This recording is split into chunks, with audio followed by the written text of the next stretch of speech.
All right, everyone. 1 hour. 1 hour. My intention. Shout out to my father. My intention is to just be on this morning for 1 hour. Okay. This morning, I was going to say tonight. This morning, we're going to talk. I'm going to talk about strokes, and there's a reason why I've decided to cover this. But I think this provides a nice learning point for all of us to talk about this and to know and understand what strokes are. I think this is a nice learning opportunity for all of us, particularly as a black man myself. I guess. Wow, I'm in the 40 club. I'm in the upper end of the 40 club, so I guess I'm considered middle age. Middle age, even though today 40, your late 40s, I guess, is to some people is still considered young, as many people are living a lot longer. um our metabolisms change, our bodies change, and we become at more risk for things as we progress in age. So we're going to talk about strokes today. We're going to do some personal health and yeah, talk about this thing that a lot of people have gotten. So I'm going to share this over on my original channel. I'm going to play my intro, and then I am going to jump in. As you can see, I am decked out in Michigan gear today. The football team is playing at 7 o'clock tonight. But since I'm talking about a health related topic, I decided to wear something Michigan pharmacology. That's the department where I got my doctorate from. The Department of Pharmacology is not backing or endorsing this talk. So I just want to put that out there as a disclaimer. The Department of Pharmacology at the University of Michigan is not supporting this talk. They did not put on this talk. This is me as an alumni doing this independently, but also showing some of my school spirit. So let me share this over on my original channel. I got a lot of new subs over there from my talk with Dr. Tiesan Johnson, which is not unexpected. He brings a crowd and he has quite a following. Please smash that like button. I see a few people in here already. So please smash the like button. For this stream, if you are unsubscribed, please consider subscribing to the channel. This is not science content is not the easiest content to make.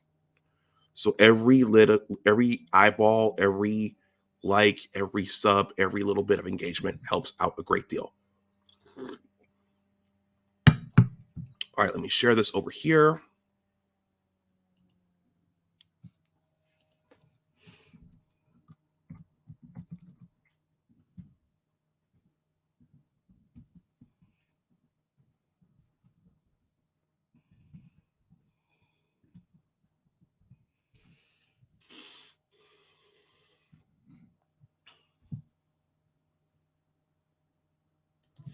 All right, that is shared over there. So let me go back so that I can watch all of the data come in real time.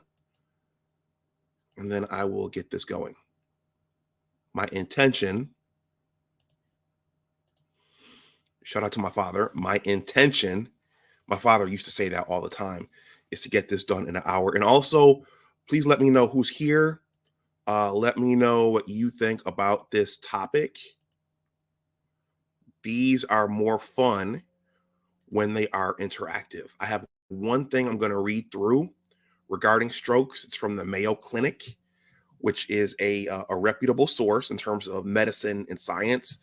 So hopefully YouTube doesn't poach this one out of my description box, but let me know what you all think as I go through this discussion. And let me know who's here. If you are moved and want to make a donation to the channel during this talk or after this talk, my Cash App and PayPal are here. But let me know what you all think about any of this as I go through this. I am about to play the intro. First question to the audience out there. Do you know anyone who has been afflicted or impacted by a stroke in the past, in your family, in your friend circle? Do you know anybody who has had one of these? All right, I'll see you on the other side of the intro. So Anwar, I see you have the periodic tables on your chest. Mm-hmm. So what's that all about? Why are you walking around with a chemistry chart on your chest? Well, Cheryl, so this channel is a STEM channel. So when I was conceiving of it and figuring out how to grow it, I figured I should have some t-shirts to go with it. So the periodic table is critical to most of the scientific fields. Welcome to Big Discussions 76, Science and Technology. Science and technology are all around us all of the time, and there are always science and technology stories to tell. There are always science and technology stories all around us. Please smash that like button. Also, if you're here to learn something, if you have questions or thoughts or whatever, let me know what you think there in the chat. These are more fun when they are interactive. Okay, so today I am going to talk about strokes, what they are, and what the symptoms are. And also, I think this link from the Mayo Clinic also gives some insight to treatment. And I think, when you have something like this, well, if you don't get treated right away, that's not good. Because as I'll describe, and as this link will describe, once your brain stops receiving oxygen, cells die, brain cells die, and that's it. Okay. You don't have long to recover from something like this. And the interesting thing I thought about right now, I live alone. A lot of people are living alone today. If a person is living alone, even with pets, if a person is living alone and they get something like this and no one is there to take them to the hospital or to call for an ambulance right away, that person is probably not gonna make it. That goes for me too. Right now, I live here by myself, and there's no one supervising me and keeping their eyes on me full time. So that's something for everyone to think about when you think about society and when you think about culture and when you think about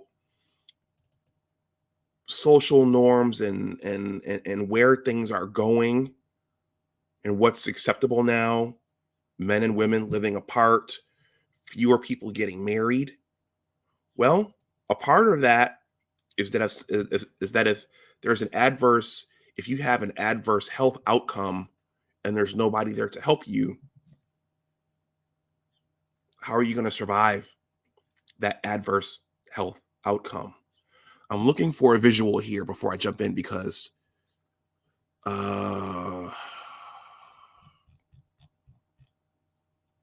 okay, so it's not there. I'll bear with me for a few more minutes while I find this visual. Please smash that like button if you haven't. There we go. Frequently referenced books and images. All right.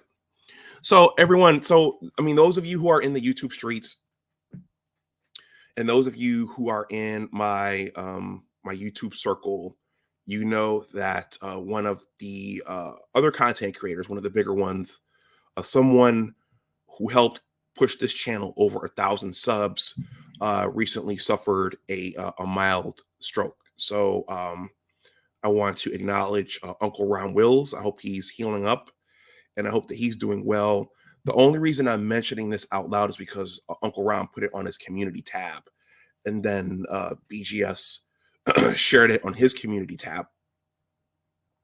So it's not like it's unknown, but when things like this happen, I think it provides a teachable moment for the rest of us. So that essentially is the impetus, or was the impetus, for me creating this stream. Now, I asked the question, I'll ask the question again. Do any of you out there, aside from the individual who I just mentioned, do any of you know someone out there who's had a stroke? Someone in your family, someone in your friendship circle, someone uh close to you? Does anyone out there know anyone who's had a stroke? No one in my immediate family has had one, knock on wood, though I've heard stories of them knowing people who have had strokes. But let me know if you know anyone, or if you know anyone personally who has had one of these. So,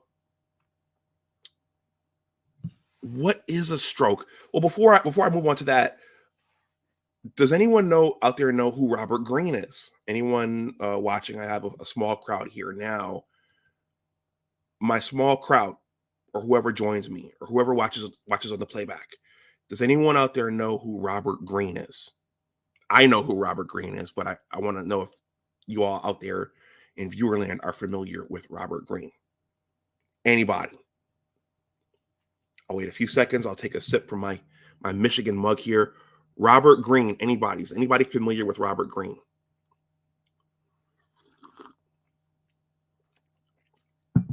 He actually has something in common with Uncle Rom. Robert Greene. Going once. Going twice. Bueller. That's a Ferris Bueller joke. All right, no takers this morning. Robert Greene is the author of the 48 Laws of Power. All right, that's a good book. I recommend it, at least learning some of the lessons in there. He also wrote The Laws of Seduction, most recently, The Laws of Human Nature. And I think he did a bit of a follow-up to the 48 Laws of Power with 50 Cent. And you can look and find videos of Robert Greene on YouTube here. But Robert Greene had a stroke, and he tells the story, and I think he walks with a cane now. He walks with a cane.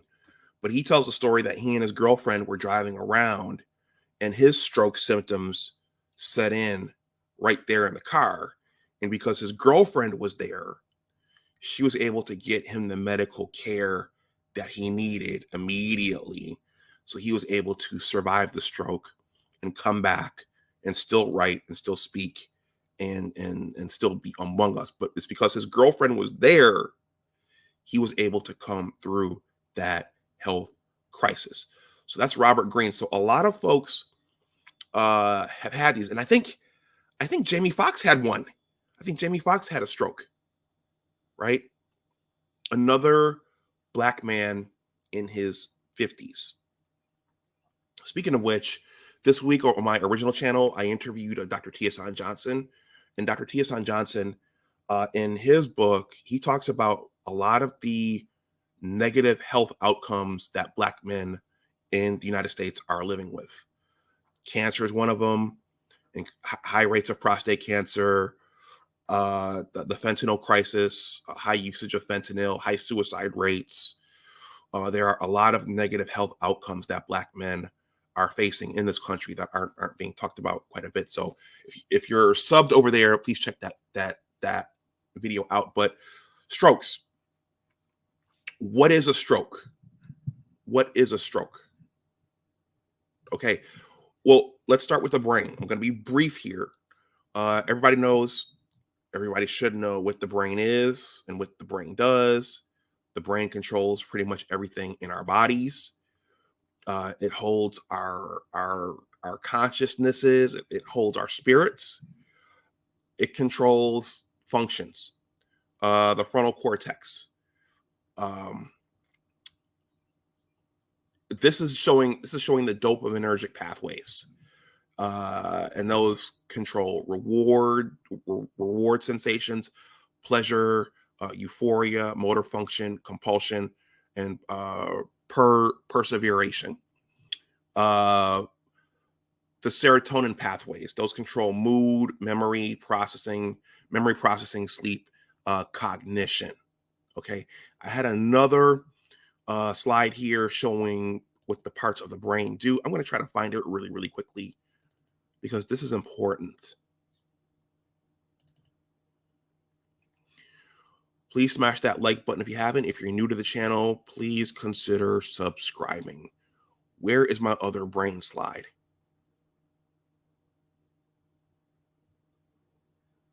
Where is my other brain slide?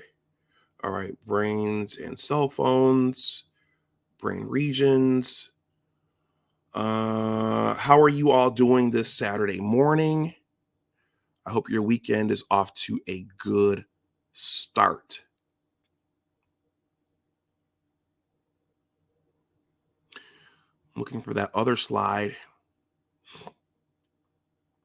Unfortunately, it was not with the other brain slide that I just showed you.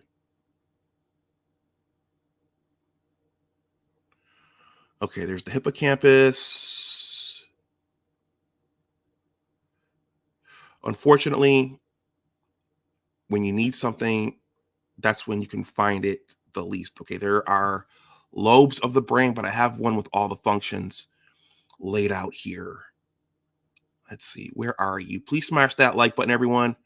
Please let me know what you think about any of this in the chat. Today, I'm talking about strokes, ischemic strokes, and hemorrhagic strokes, because there are actually two kinds.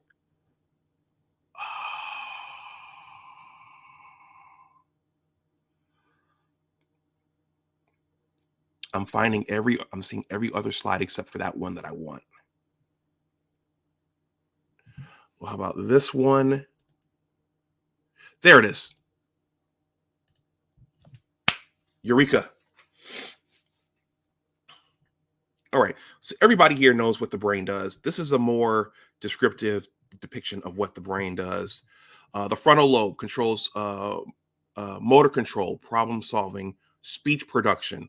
The temporal lobe, auditory processing, language comprehension, memory / information retrieval.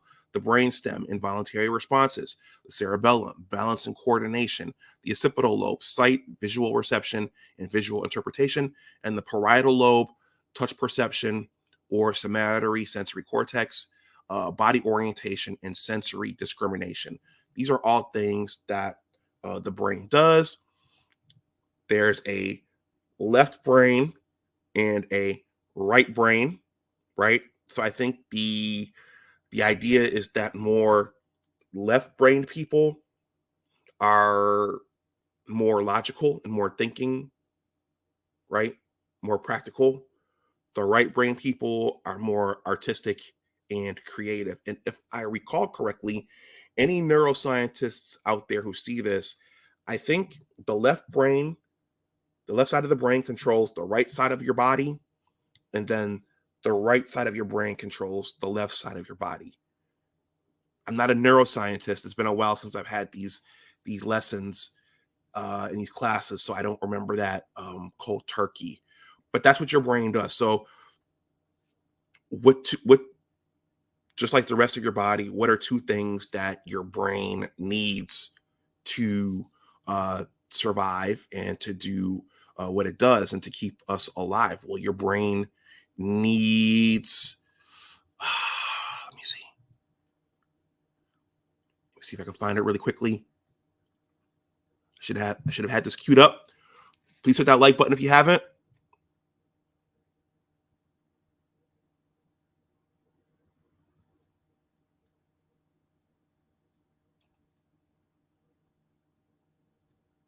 No matter how long you stay, please hit that like button.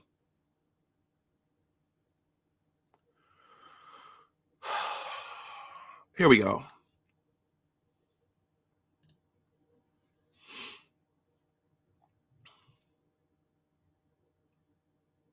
Your brain is made up of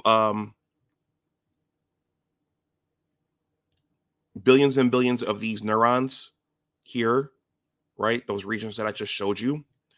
And these neurons, as with every cell in your body, they need molecular oxygen. This is a slide showing photosynthesis and respiration. So your brain cells need oxygen, right? And they need glucose, right? That glucose is used to make adenosine triphosphate, ATP. And like every other cell in your body, your brain cells perform respiration via the mitochondria, producing carbon dioxide and water. But how does that oxygen and glucose get to the brain? And how does that carbon dioxide and water leave the brain? Boom, your circulatory system.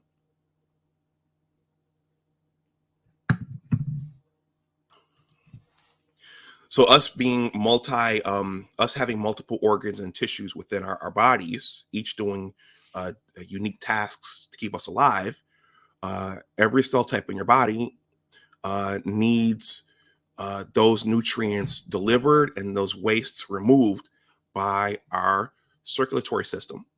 Okay, our red blood cells carry the oxygen and the carbon dioxide and the other nutrients that we need, like glucose and other nutrients and cofactors. Those are dissolved in the blood plasma. Okay, I'm not going to spend too much time on that. I think everybody here knows what that is. So where does a stroke come from? There are two kinds of strokes. There is an ischemic stroke. For those of you who don't know, does anyone out there not know what the word ischemia means? Who out there knows what the word ischemia means? Anybody? Any takers? Are there any brave souls who are up to answer that question? Ischemia. Who knows what ischemia is?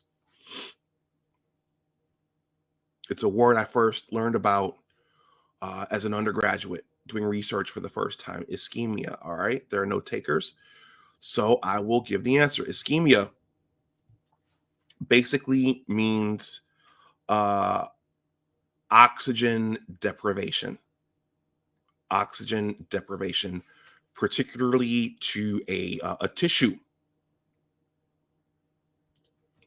So during a stroke, the brain is not getting the oxygen it needs, and it's typically because of a blockage of some sort. So there are ischemic strokes, right? But there are also hemorrhagic strokes. Who knows what hemorrhage is? Who knows what a hemorrhage is? Whenever you hear hemorrhage, what should you think about when you hear hemorrhage? Anybody? We're feeling a little shy this morning. I see. Normally, some of the folks who come in, they answer and they interact with me. Hemorrhage. Does anyone know what hemorrhage is? Hemorrhage, when you think hemorrhage, think bleeding. Uncontrolled bleeding. Okay. So for whatever reason, a person may experience bleeding in their brain. So once you get that bleeding in your brain, you're going to get decreased blood flow to the brain, and those regions of the brain, those aspects of the brain that are not getting blood, they're going to suffer oxygen deprivation, which will also lead to a stroke. So both routes are taking you to oxygen deprivation, and oxygen is necessary for cellular respiration, which is necessary for keeping all of the cells in our bodies alive.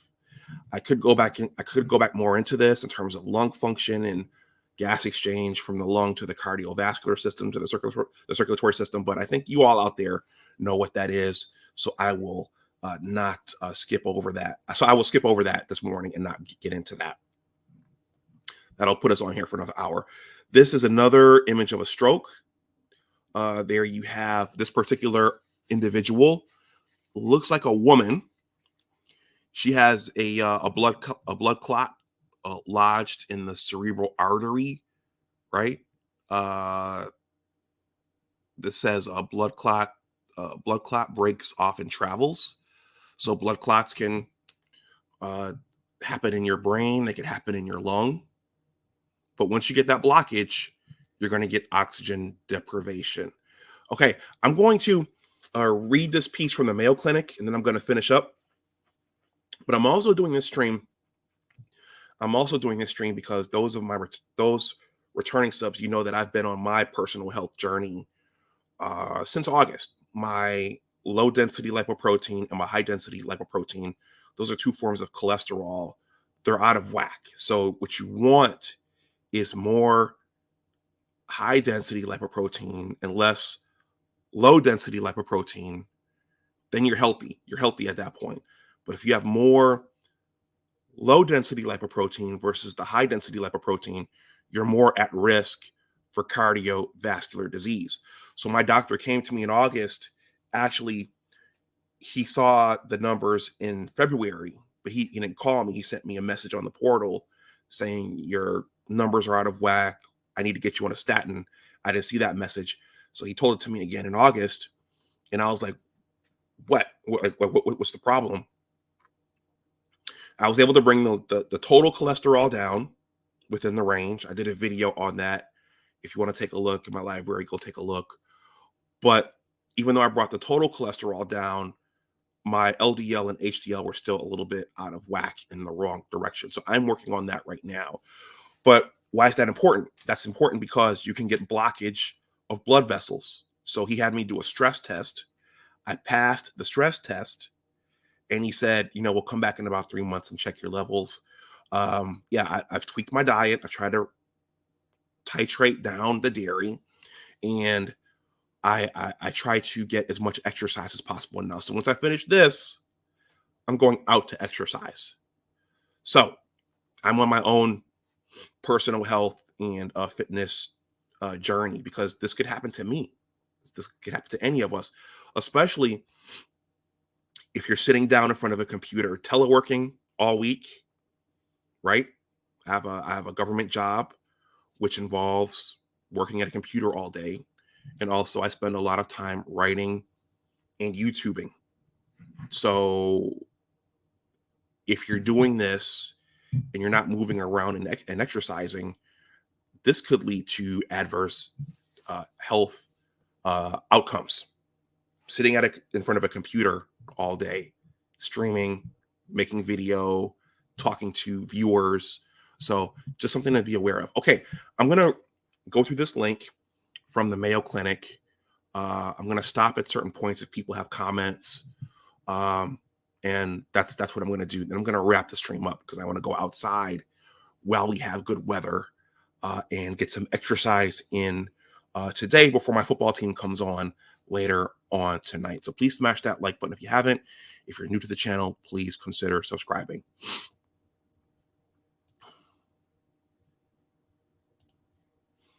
And this is from the Mayo Clinic. And if YouTube does not strike this out, this will be below in the description box. I don't see how they could consider this one to be spam. All right, stroke overview. So there's a video embedded here. I'm not going to play this because I don't want a copyright strike on my channel here, which is not monetized at this time. So stroke.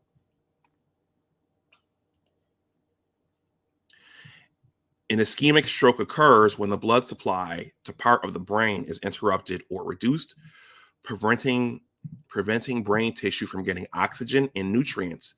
Brain cells begin to die within minutes. You cannot go long without oxygen to the brain before cells start dying. Brain cells begin to die in minutes. A stroke is a medical emergency. and prompt treatment is crucial. Early action can reduce brain damage and other complications.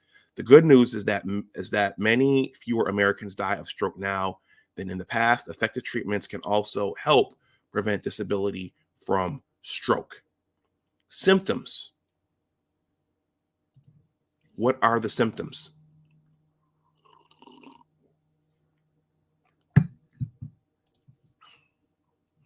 If you or someone you're with may be having a stroke, pay particular attention to the time the symptoms began. Some treatment options are most effective when given soon after a stroke begins.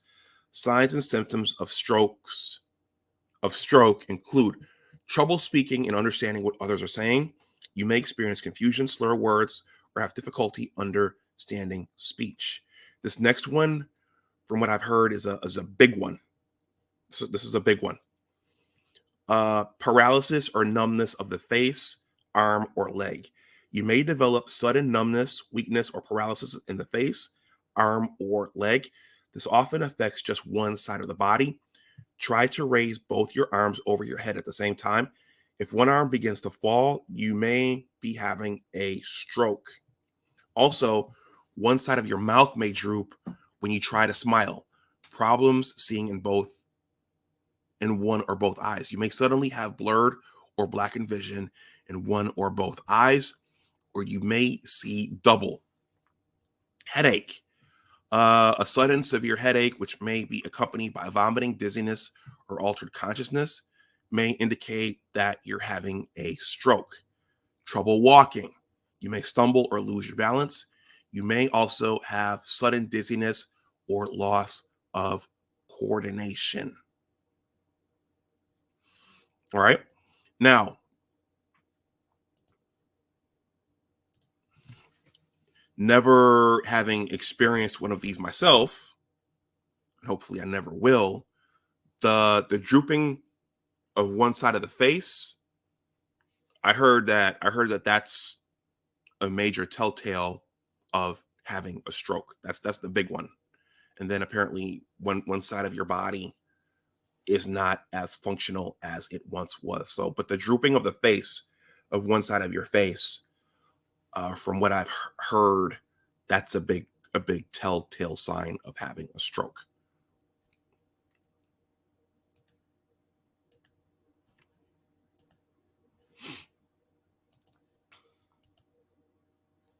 When to see a doctor. Seek immediate medical attention if you notice any signs or symptoms of a stroke, even if they seem to come and go or they disappear completely. Think fast and do the following. Face. Ask a person to smile. Does one side of the face droop? Arms. Ask the person to raise both arms. Does one arm drift downward, or is one arm unable to rise? Speech. Ask the person to repeat a simple phrase. Is his or her speech slurred or strange? Time. If you observe any of these signs, call 911 or emergency medical help immediately. Call 911 uh, or your local emergency room number right away. Don't wait to see if symptoms stop. Every minute counts. The longer a stroke goes, when treated, the greater the potential for brain damage and disability. If you're with someone you suspect is having a stroke, watch the person carefully while waiting for emergency assistance. So, I'm going to read the causes next, but again, this is important. This is highly relevant for today, because more and more people are living alone. All right.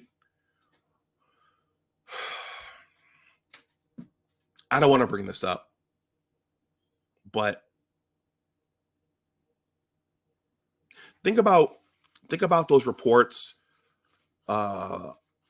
Think about those predictions of by 2030, what 40 to 50% of women, young women in general, are going to be single and childless, right?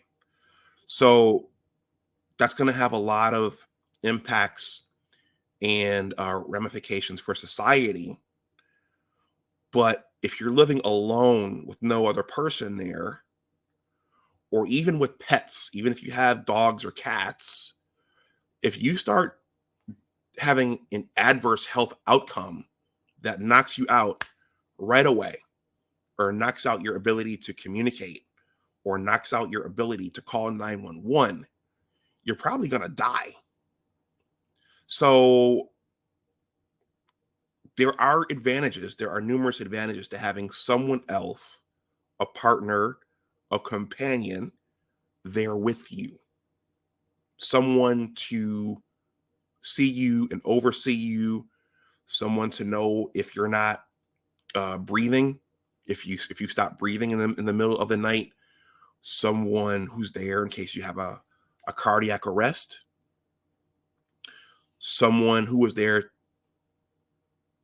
to see if you're having symptoms of a stroke. So with more and more people being single today and not being partnered up, there are going to be numerous outcomes and ramifications to that. A major advantage to having a companion, a significant other, a spouse, a husband, or a wife is having someone there to keep their eyes on you in case you have an adverse health outcome. Floyd Holt says, guys, thank you for speaking up in the chat. I was thinking, okay, I'm not going to get any participation. Floyd Holt says, I'm worrying about Uncle Ram. Yeah, he did post a picture, I think, on IG. So he was able to do that. I'm in my early 40s and always take my high blood pressure pills. It's hard avoiding the bad food that I grew up eating. Yeah, a lot of us as we get older, knock on wood, and God bless my mother, she instilled, even though there have been periods where I deviated from healthy eating, my mother fed us healthy food when I was younger. So I think I have a knowledge of healthy food. And even when I've strayed off the path and I've had LDL numbers out of whack or my weight's been too big, I know how to eat healthy. So that's a big one. Exercise is one thing, but knowing how to tweak your diet, trying to drink more water, this is an ongoing process. Those are all things that could help you. These are all controllable things that you could do to try to optimize your personal health. Will IR3 says, "What's up, homies?" He says, "I try to aggressively keep my weight off. I constantly get my blood pressure checked, both at my job and at doctor visits." Will IR3, do you work in the healthcare industry? He says, "Keep my weight off." He says, "Stay away from fried foods whenever possible." He says, "Moderation is the key." Yeah. Also, dairy. I've tried to control the dairy. I'm using almond creamer in my coffee now. I'm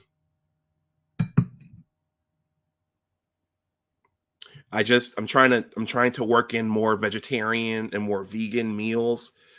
Early this week, I just made my first tofu dish. Tofu is a good meat substitute.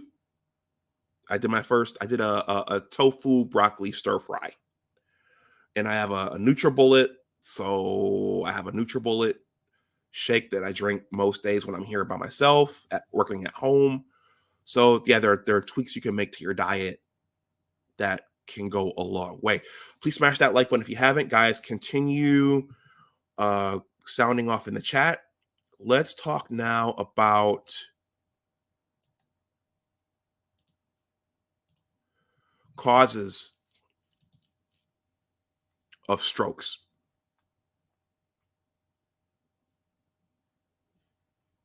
Floyd says, I clicked on this video immediately when I saw the title. Great video with Dr. Johnson about his book. Thank you very much. Okay. There are two main causes of stroke. A blocked artery, ischemic stroke, or leaking or bursting of a blood vessel, hemorrhagic stroke. Some people may have only a temporary disruption in blood flow to the brain.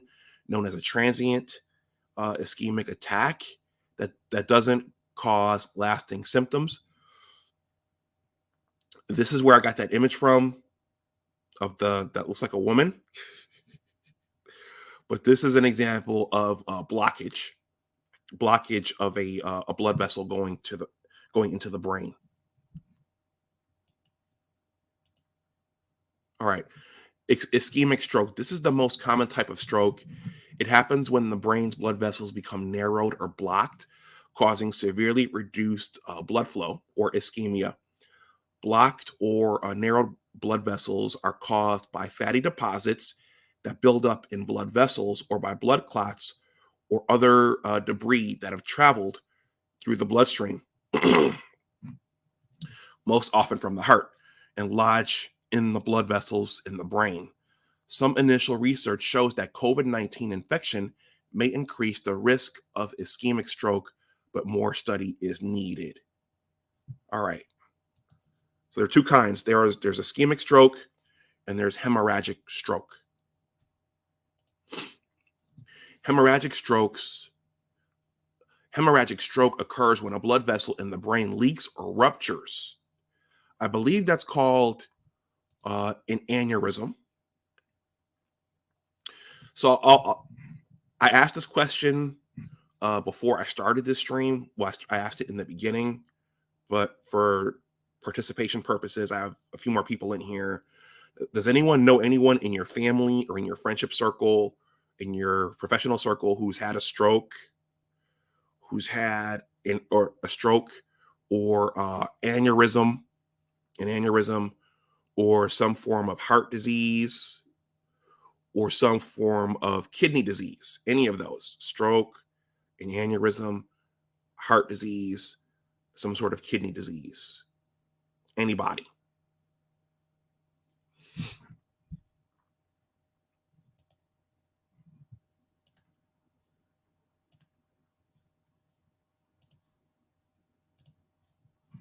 Hemorrhagic stroke. Hemorrhagic stroke occurs when a blood vessel in the brain leaks or ruptures. Brain hemorrhages can result from many conditions that affect the blood vessels. Factors related to hemorrhagic stroke include uncontrolled high blood pressure, overtreatment with blood thinners or anticoagulants, bulges at weak spots in your blood vessel walls, aneurysms, trauma, such as a car accident, protein deposits in blood vessel walls that lead to weakness in vessel wall, cerebral amyloid angiopathy, ischemic stroke leading to hemorrhage. A less common cause of bleeding in the brain is the rupture of an irregular tangle of thin-walled blood vessels, arterial venous malformation.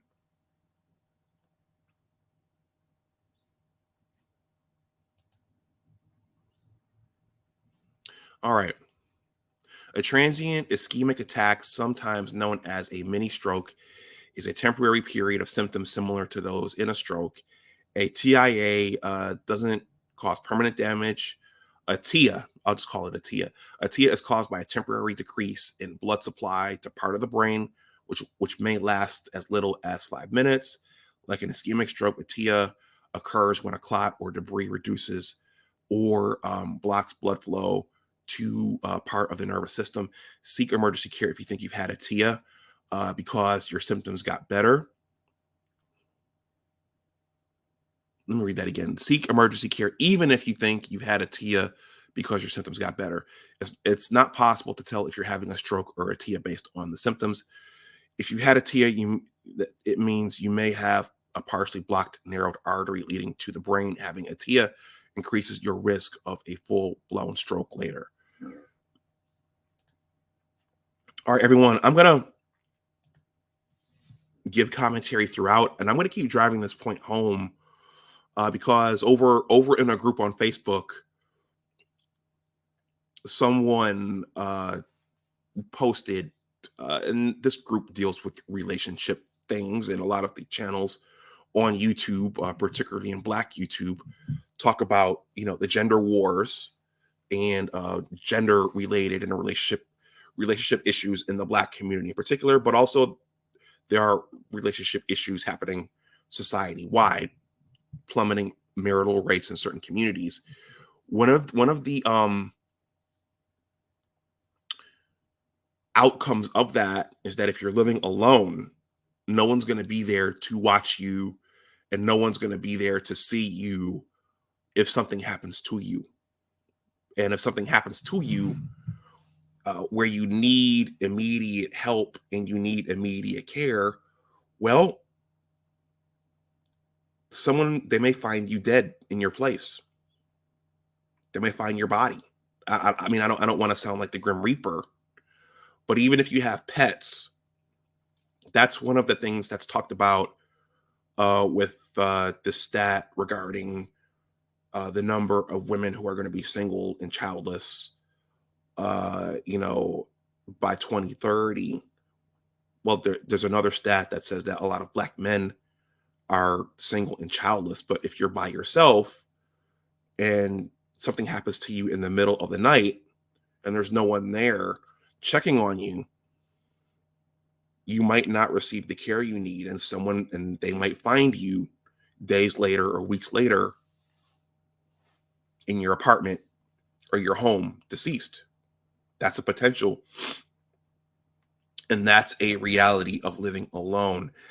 Maybe I shouldn't tell the story, but I'll tell it. I mentioned my father earlier. He used to say intention a lot. Well, one of the things my father, in a previous relationship, in his last marriage, I'll say it. The toothpaste is partially out of the tube. My father and my former stepmother, well, I still consider her my stepmother, they lived alone. They lived separate in the same duplex, but she lived downstairs. He lived upstairs. Some marriages have interesting arrangements. One of the things my father said was,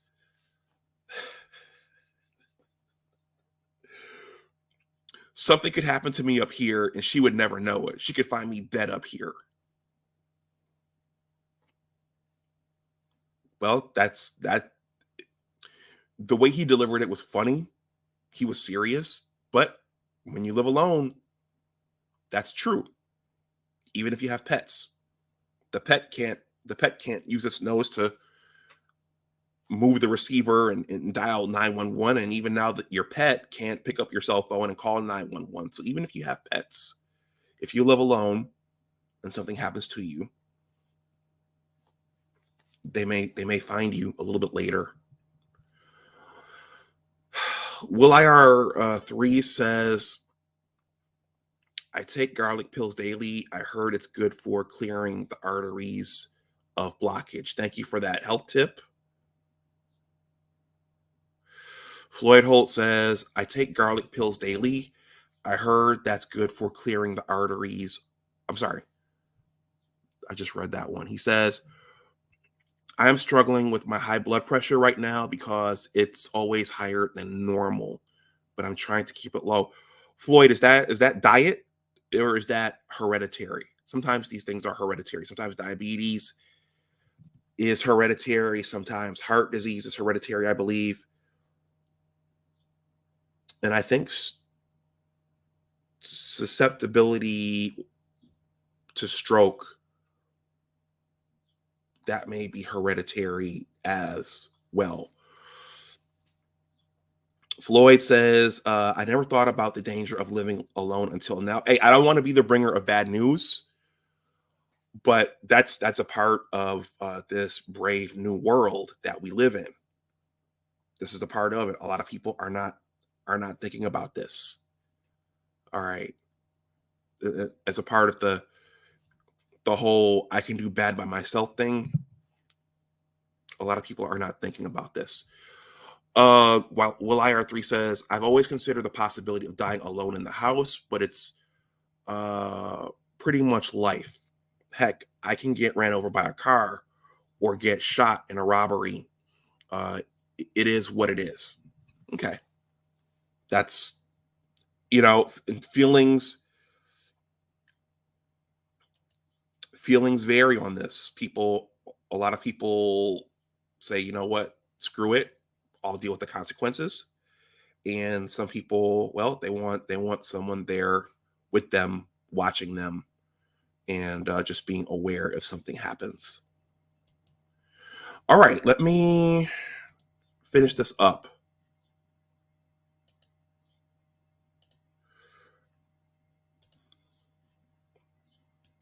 But there are a lot of, before I go on, there are a lot of parts of this single thing. And there are a lot of parts that I think parents early on need to transfer onto their children. This, first of all, this piece that I'm talking about here, if something happens to you in the middle of the night, who's going to know about it? That's one. But also, a lot of parents don't ask the question early on, when you get older and elderly, who's going to take care of you? That's another part of this discussion. This, in this brave new world that we're living in, that's another part that people aren't talking about. A lot of children are not taught about that until they get older. I know my parents didn't pop that question until we got older. Who's going to take care of you guys when you guys get older? A lot of people aren't thinking about that. Just like this one, who's going to be there in the middle of the night if something happens to you? It's a country girl, Queena. I know you from Sheeds Network. Thank you for stopping through. We're having a talk about personal health here and strokes. All right, let me finish this up.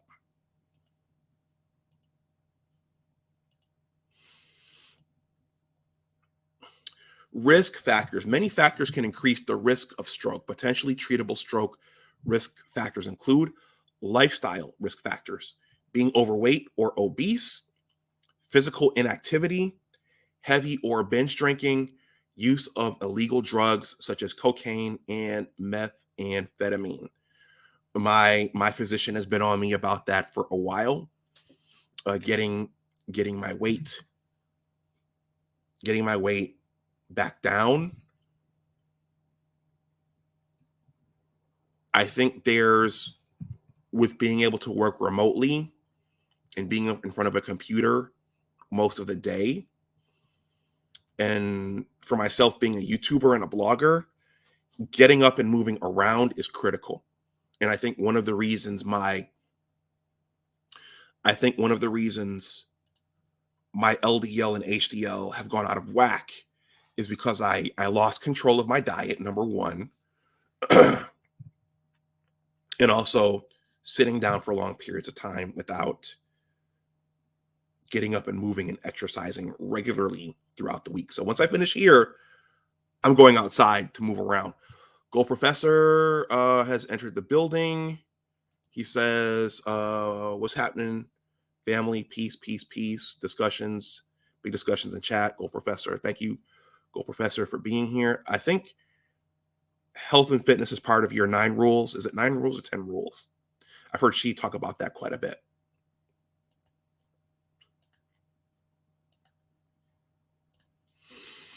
All right.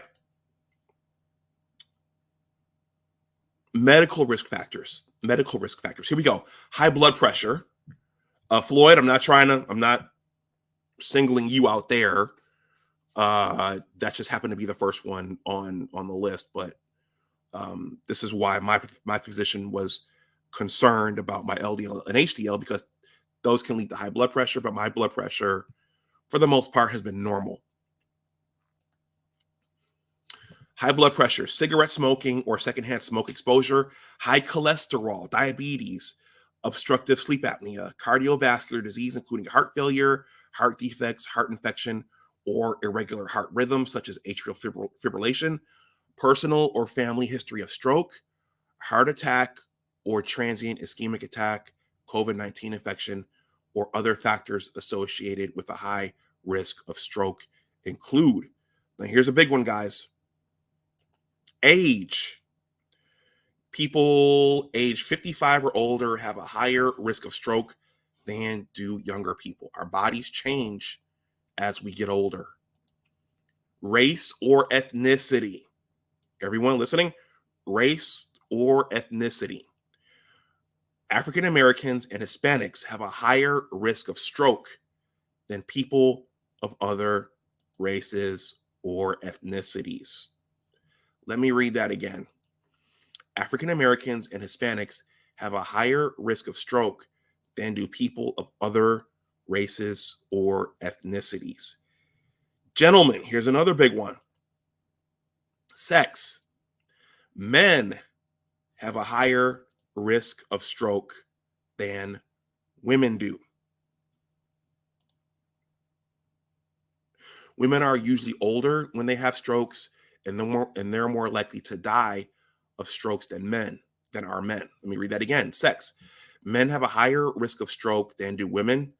Women are usually older when they have strokes, and they're more likely to die of strokes than are men. Hormones. Use of birth controls.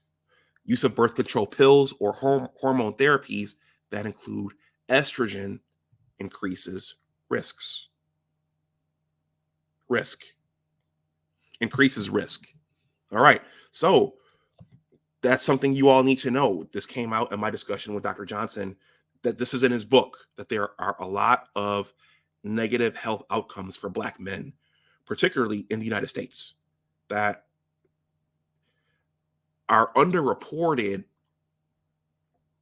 hence the need for data disaggregation. Okay. But as men and as we progress in age, that's something you need to be on the lookout for. And that's why you need to adjust your diet as you age and try to get more exercise. Because we're at higher risk for these things than other people, particularly Black people and Hispanic people. Black men and Hispanic men.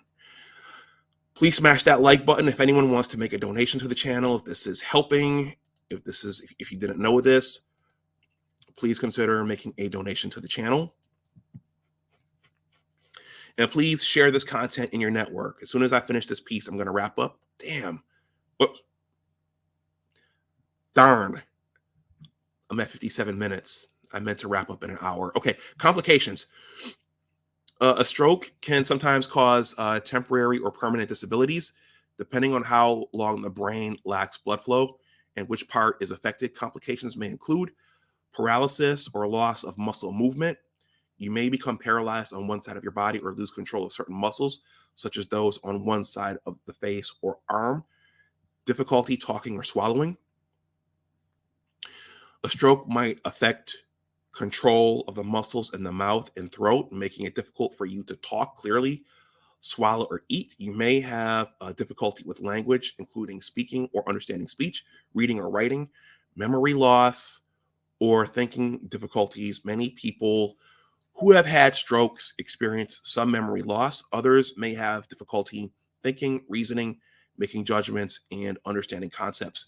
Emotional problems. People who have had strokes may have more difficulty controlling their emotions, or they may develop depression, pain, numbness, or other unusual sensations may occur in parts of the body affected by stroke. For example, if a stroke causes you to lose feeling in the left arm, you may develop an uncomfortable tingling sensation in that arm. Changes in behavior and self-care ability. People who have had strokes may become more withdrawn. They may need help with grooming and daily chores. So everyone, that goes back to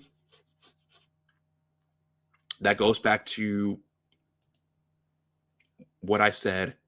Oh crap, I didn't enable the screen share there for that last part. But you know what? I didn't mean to keep hitting on this living alone thing here, but that's a reality of what we're talking about here. This last paragraph just said, people who have had strokes may become more withdrawn. They may need help with grooming and daily chores. Think about that for a second. You get up, you brush your teeth, you trim your beard, you wash and take care of yourself as all a part of your normal routine. But what if that routine becomes compromised? What if you lose your executive function, and you lose your all thought of, okay, well, I need to clean this place up. I need to wash the dishes. I need to vacuum in here. I need to do these things. What happens if that all goes away and there's no one there to help you? Go Professor said, this goes back to his 9 laws of self-governance. Law number 5, exercise. So that is part of his 9 laws of self-governance. Go Professor, I need to take a look at your 9 laws of self-governance. I hear you and she talk about those all the time, but I'm not fluent in those. Floyd Holt says, it's heartbreaking to give up on fried chicken, LOL. You know what, Floyd?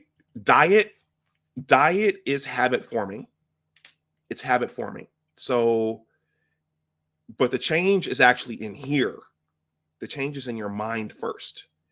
It's about this is why they say, when it comes to your health, or when you're starting a business, or you're starting a budget, anything that's life changing, or maybe you're trying to get out of a bad relationship or make better relationship choices, the why matters, and it all starts in here. The change starts in here. Or if you decide to accept Jesus, or whatever you believe,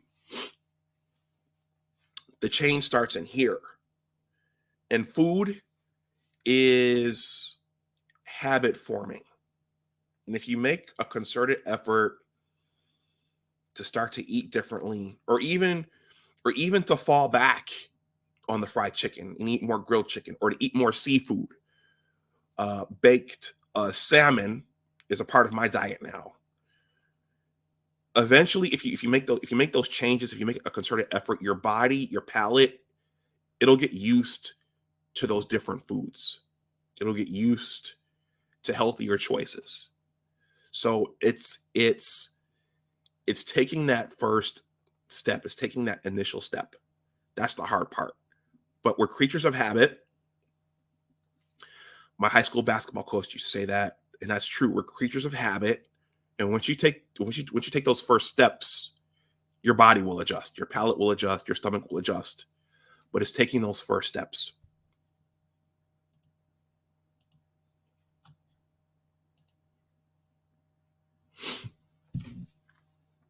Give me a second here. All right, I'm going to finish this up. I hope you guys are getting something from this. I hope somebody's getting something from this. Will IR3 says, you don't have to give it up. Just don't eat it every day, once a week. Same with other fried foods. That's right. If you, as a scientist, I believe in percentages. If you're eating healthy most of the week, if you're keeping control of your fried foods and your sugars and your dairy, 5 out of 7 days, you're probably going to be on a good path. But it's the amounts. It's the, in toxicology, we like to say that it's the dose that determines the poison. He says, I use a George Foreman grill for my meats. When I eat them, mostly fish and chicken breast. Yeah, mostly lean meats, fish and poultry. He says, I oven broil my vegetables, coat them in avocado oil and spices for taste. Season salt if you need the taste. Reduced sodium version, the reduced sodium version. I've started using more olive oil. A lot of people say that olive oil is a better oil than your vegetable oils or your canola. I still use canola on my popcorn, but in moderation. But a lot of I put olive oil on a lot of things now. Go Professor said, yes, sir.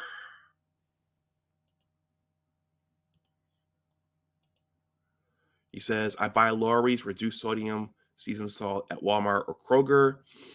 Floyd Holt says, this is the first time I've heard about milk being bad for your health. Really? When considering high blood pressure, I learned something new today. You know, And I'm going to get back to the Mayo Clinic link. For most of my youth, and there was uh, a concerted ad that NFL athletes, I know NFL players were used in to get people to drink milk. They would have the milk mustache. Milk was highly marketed for its calcium for a period of years, but a lot of people are lactose intolerant, and also the dairy. The dairy, you got to be careful of the dairy, the fat in the dairy, and the cholesterol in the dairy. So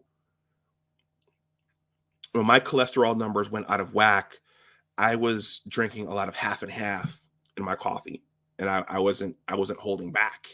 So I think that's something that contributed to my LDL and HDL kind of going out of whack. So you have to watch the dairy, and I guess milk in moderation, dairy milk in moderation is okay, but be careful of that. Be careful of that. Let's see. Will IR3 says portion control is key. Flail says, I noticed that turkey bacon has a high level of sodium and I stopped eating it until I don't have a choice. Well, I think all bacon, all bacon has a high level of sodium. But I think on the health scale, turkey's probably better for you than pork, though that pork bacon tastes good. Floyd says, I grew up drinking milk daily growing up as a kid. Yeah, I think my mother gave us 2%. 2% and 1%. My mother drank skim milk, but me and my brother drank 2% or 1% milk every day with our cereal, and evaporated milk with our hot cereal. I think evaporated milk is good. It's creamy. I was putting that in my oatmeal. I think that led to my LDL and HDL kind of going out of whack as well. But evaporated milk is good. But again, you're dealing with the cholesterol, you're dealing with the dairy, you're dealing with fat. So I have cut that out. Go Professor says, as a 25 plus year health education instructor, I have found that many people have societal habits that contribute to personal health challenges. Why do you think there is a magnitude of advertising? Go Professor. Yeah, it's a big deal. It's a big deal. He says those milk ads were everywhere. LOL. Yep. I drink lactose-free milk, but it's not an everyday thing. Isada says, good information. My dad had a stroke. Recovery is pretty rough. In our community, there should be more talk on prevention. Isada, thank you for stopping through and for your support as per usual. I'm going to try to wrap this up shortly. Once again, everyone, if you want to make a donation here, my Cash App and PayPal are here. Of course, your eyeballs and your participation are more than enough, and I appreciate this. Prevention: knowing your stroke risk factors, following your healthcare provider's recommendations, and adopting a healthy lifestyle are the best steps that can prevent a stroke. If you had a stroke or a transient ischemic attack, these measures might help prevent another stroke. The follow-up care you receive in the hospital and afterward also may play a role. Many stroke prevention strategies are the same as strategies to prevent heart disease in general. Healthy lifestyle recommendations include controlling high blood pressure, parentheses, hypertension. This is one of the most important things you can do to reduce your stroke risk. If you've had a stroke, lowering your blood pressure can help prevent a subsequent TIA or stroke. Healthy lifestyle changes and medications are often used to treat high blood pressure. Lowering the amount of cholesterol and saturated fat in your diet. Eating less cholesterol and fat, especially. I didn't enable the screen share again, guys. I'm sorry. Hold on. We should be doing this together.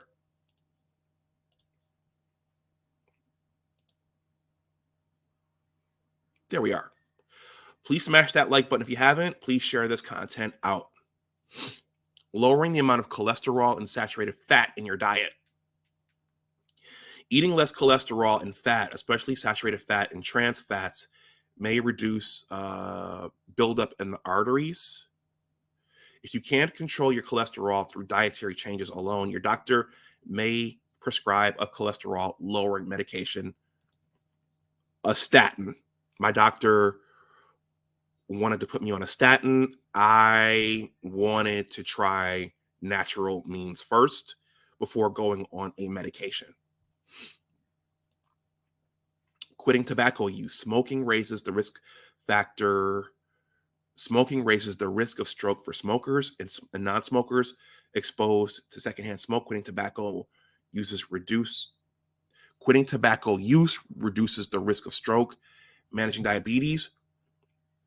Diet, exercise, and losing weight can help you keep your blood sugar in a healthy range. If lifestyle factors don't seem to be enough to control your diabetes, your doctor may prescribe diabetes medication. Maintaining a healthy weight. Being overweight contributes to other stroke factors such as high blood pressure, cardiovascular disease, and diabetes. Eating a diet rich in fruits and vegetables. A diet containing 5 or more daily servings of fruits or vegetables may reduce the risk of stroke. The Mediterranean diet, which emphasizes olive oil, fruit, nuts, vegetables, and whole grains, may be helpful. Exercising regularly.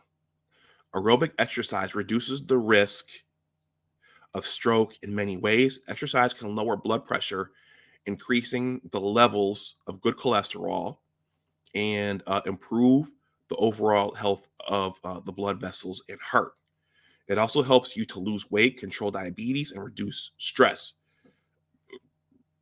Gradually work up to at least 30 minutes of moderate physical activity, such as walking, jogging, swimming, or bicycling on most, if not all, days of the week. I'm going to say something here. Now, I know that at least someone was on me to get a bike in the last year, and I have gotten a bike, and that's what I'm going to go outside and do today. A bike is a nice alternative to going to the gym. You can go outside and be in nature, and it frees your mind. But what I want to say is, shout out to Uncle Ram. I know Uncle Ram was big on the body game, lifting weights, getting in the gym, lifting heavy things, throwing heavy things around. He was not the only advocate of that, but lifting weights is not the same as cardiovascular activity. Even if you lift weights, you need to increase your heart rate. You need to sweat. You need to breathe. You need to challenge your lungs. I just wanted to say that lifting weights and getting those large arms, those Officer Charles Faulkner arms, that's only a part of what you need to do. You gotta get out there and get your heart rate up as well. You gotta sweat and you gotta do something for an extended period of time. It may suck at first, it may hurt at first, but you feel better once your heart starts going and your lungs start to stretch. You feel better, and I think that leads to your cholesterol numbers changing as well. Diaspora L says bikes are nice. Yes, they are. And there are cycling classes at gyms. I haven't done a lot of those. I like to actually go somewhere. I like to be out moving around, which is why I never really gravitated to the cycling classes. And there are cycling clubs in any major city like DC. There are cycling clubs and people in those cycling clubs. Those are good social outlets too. In my brief time working with the late Kevin Samuels, that was one thing he asked me in terms of my social life and my social circle. Are you part of a bike club? At that time, I wasn't, and I'm not now. I might join one at some point, but those are social clubs, but they're also fun ways to get your exercise in. Okay, let me wrap this up.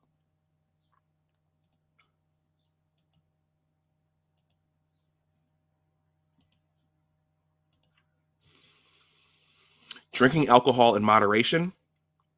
Heavy alcohol consumption increases the risk of high blood pressure, ischemic strokes, and hemorrhagic strokes. Alcohol may also interact with other drugs you're taking. However, drinking small amounts of alcohol, such as 1 drink a day, may help prevent ischemic stroke and decrease the blood's clotting tendency. Talk to your doctor about what's appropriate for you. Treating obstructive sleep apnea. Your doctor may recommend a sleep study if you have symptoms of OSA, a sleep disorder that causes you to stop breathing for short periods repeatedly during sleep. Treatment for OSA includes a device that delivers positive airway pressure through a mask to keep the airway open while you sleep. Avoiding illegal drugs, certain street drugs such as cocaine, methamphetamine, cocaine and methamphetamine. Let me slow down. Cocaine and methamphetamine are established risk factors for a TIA or stroke. All right, we're just at the end here. I'm going to sprint through the rest of this. If you've had an ischemic stroke or a TIA, your doctor may recommend medications to help you reduce your risk of having another stroke. These include antiplatelet drugs, anticoagulants. There you go. Antiplatelet drugs or anticoagulants. This link is below in the description box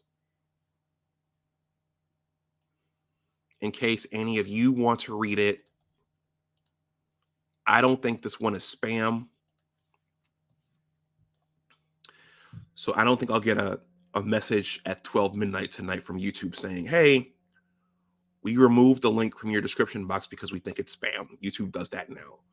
This is from the Mayo Clinic, so I don't think they'll remove that. But the link is there, everyone. I'll drop it in the chat as well in case you want to keep a copy for yourself for a reference.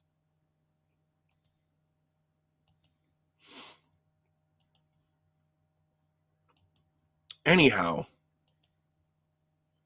that's all I've got. It is 11 a.m. I have talked for an hour and almost 20 minutes. And I want to go outside and get some exercise myself and then come back and watch some football. My team comes on at 7 o'clock. Michigan, go blue. The team is playing its game tonight. We've been in an investigation the last 2 weeks, but I think after I exercise, I will allow myself to have a pizza tonight, and I will drink a little bit while watching the game. I'm going to read some of your comments here.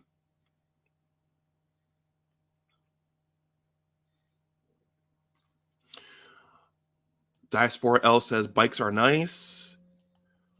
Willaya 3R says aerobic versus anaerobic exercise. Aerobic is best. It's cardio. He says HIIT on an indoor bike is better than in cycling. 2 total different exercises. Diaspora L, I don't know what HIIT means.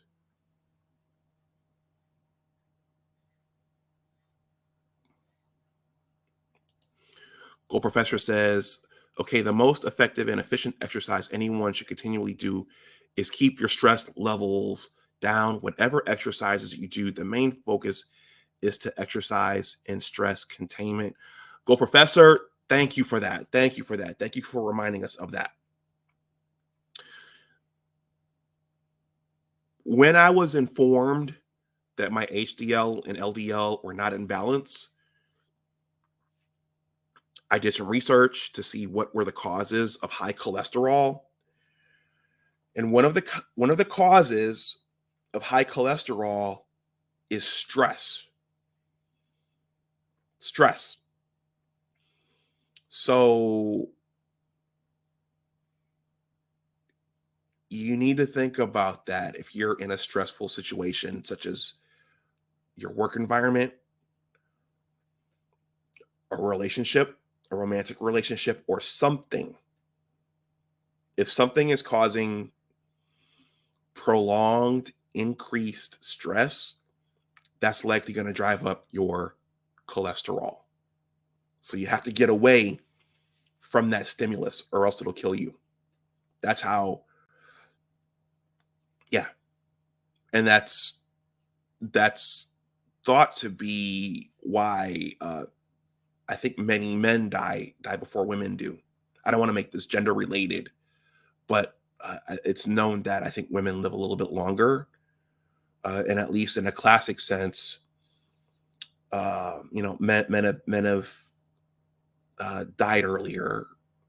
Black men have died earlier, and one reason is thought to be increased stress and increased a greater workload.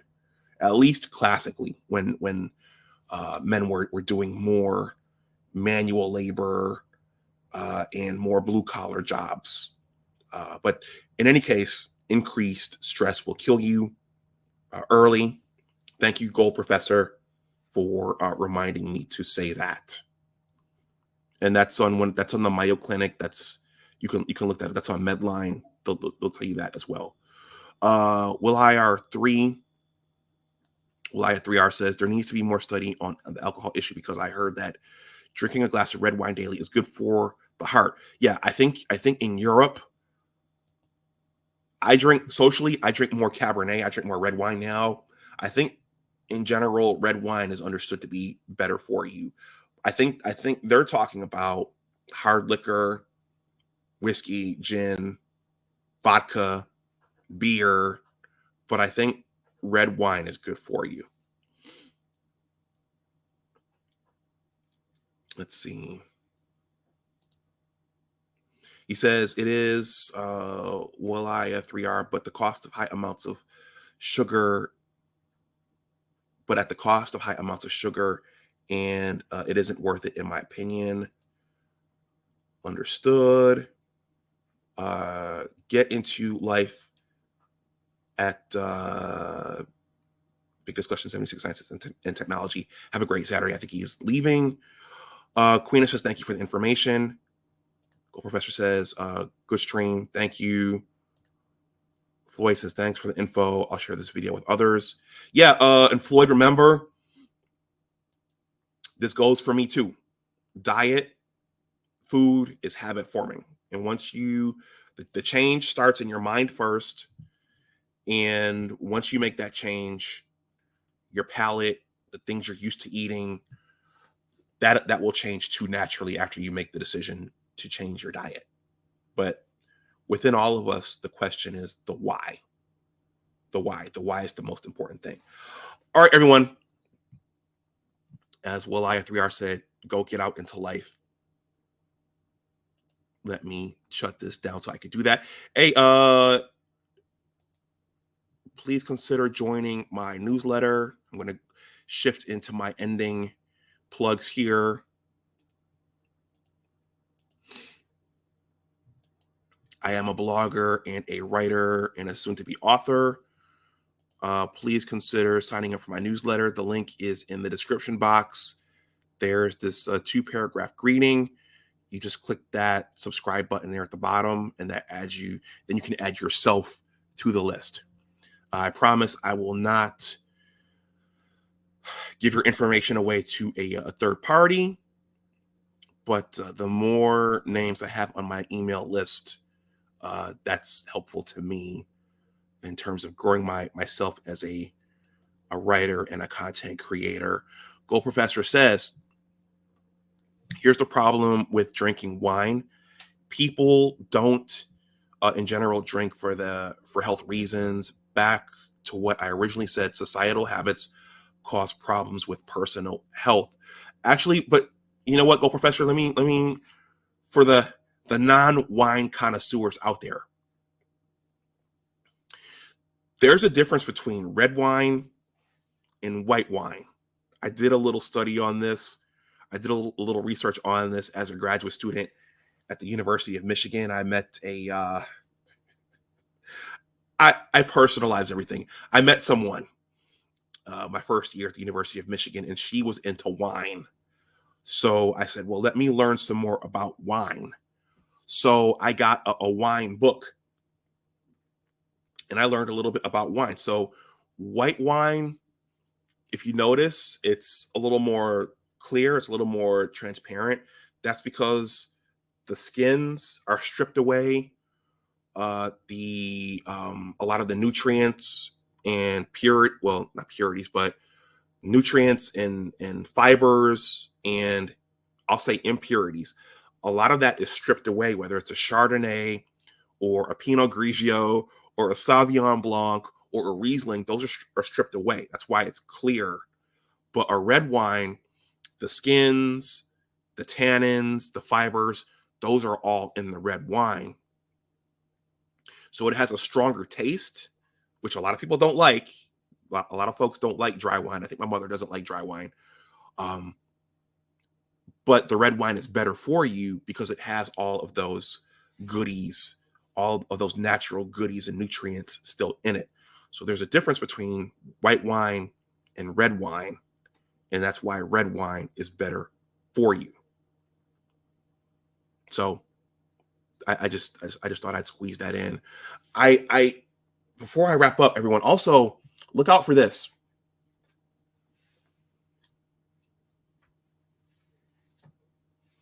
Okay. Dr. Dunbar is always reading. Reading is fundamental. Let's see. Diaspora L said, excellent stream. Thank you, Diaspora L. Floyd Holt says, what about meads? Good or bad? I have a bottle made from grapes and honey. You know what, Floyd Holt? That's something I'll have to look up. Meads. I'm not familiar with meads. All right. I just reached out to this gentleman, Dr. Surrender Reddy Naravelta. He wrote this book, and I might have presented some aspect of this book a year or so ago. It's called Salt, Black America's Silent Killer. So you also have to monitor your salt intake. But the cool thing is, I reached out to Dr. Naravelta yesterday. Or was it Thursday? I sent him an email. He responded. People don't always respond to your emails, and I'm in dialogues with him for a Q&A here. So some of you all might get tired of hearing me talk week after week. And yeah, I like having guests. So look out for that discussion. He is he does surgeries. He does surgeries on patients who have had heart attacks. What's that called?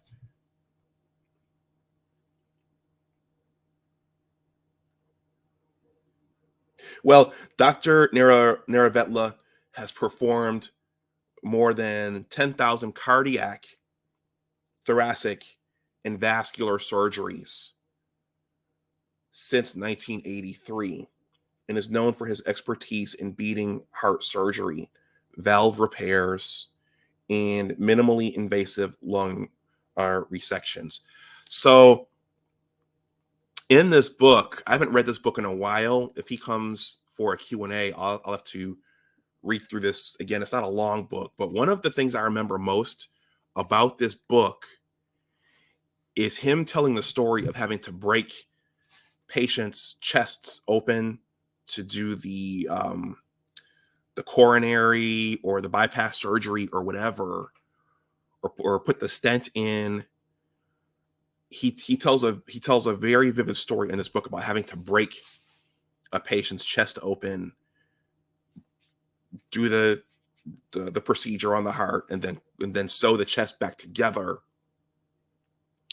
And then him saying that the patient even then had to make the dietary changes, and some of them didn't. So that stood out to me. So it makes sense to do the preventative things so that you don't have to have your chest broken open and put back together just try to, yeah, it makes sense to just try to live better and eat better and get the exercise. And that also involves going to see your doctor regularly, especially as you progress in age, because our bodies change. Go Professor says, okay, but that doesn't negate my previous statement. Hence, we have seen more winos than people promoting drinking wine as a health source. Okay.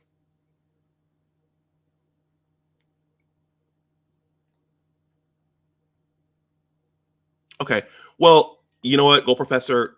I mean, yeah. So there are people who use wine as a drug of abuse, and they're not drinking it necessarily for health purposes. I don't disagree with that. Let's see. Diaspora L says reserve Vertal in red wine is good for you. Floyd Holt says I'll be looking out for the Q&A about salt. Okay, Floyd Holt. Yeah, look out for that. I'll give, once he and I agree on a date and a time, you guys will get a lot of notice. So hopefully you guys can come out for that. Let's see. He says he will be a cardiovascular surgeon. I was about to say cardiologist, which I think is a cardiovascular surgeon. So we might be talking about the same things here. Asada says, luckily, some stent procedures are now performed through the main artery in the thigh. That's right. That's right. But me personally, I don't want any of that performed on me. All right, everyone. Let me wrap this up. Let me go out in nature, as Willia 3R said earlier. Everyone, this is Big Discussions 76 Science and Technology. My name is Dr. Anwar Yusuf Dunbar. I want to thank you all for being here. If you watch on the playback, please like this content and share it out. There were a lot of things in here that people need to hear, not just the health aspects, but also the societal and cultural aspects as well, especially the aspects regarding living alone and being alone, even if you have pets. People need to hear that. Young people need to hear that. So if you're new, please like, share, and subscribe. If you're a returning subscriber, please like and share. If you want to donate something to the channel, let me slow down. If you want to donate something to the channel, my Cash App and PayPal are below in the description box. You can't leave a super thanks over here because the channel is not monetized. Maybe one day it will be. But I think that's it. Everyone, enjoy the rest of your Saturday. If you have comments or questions, let me know let me know what those are in the comment section below. So enjoy the rest of your Saturday. As always, remember that your attitude determines your altitude. Always try to do your best for yourself and everybody else. Take care, and I will talk to you the next time. Bye-bye.